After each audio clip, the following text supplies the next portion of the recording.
Okay. It's a family. So when you go, if you want that you register, that you record.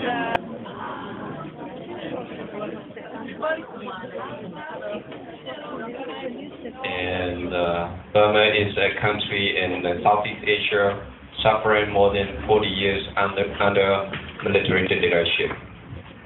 Добър вечер на всички. Това е едно прекрасно място. Аз съм много радостен, че съм тук и дойдох за да ви разкажа за Бирма, защото който не знае, това е една страна в южната част на Азия и тя от 40 години страда от военна диктатура.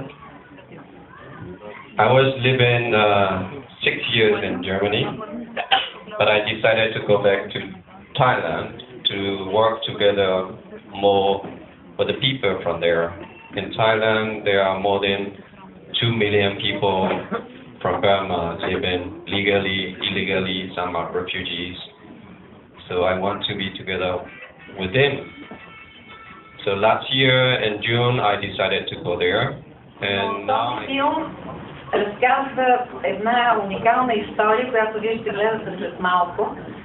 Тя не е историята наша, а историята на един друг бирманец, Касала,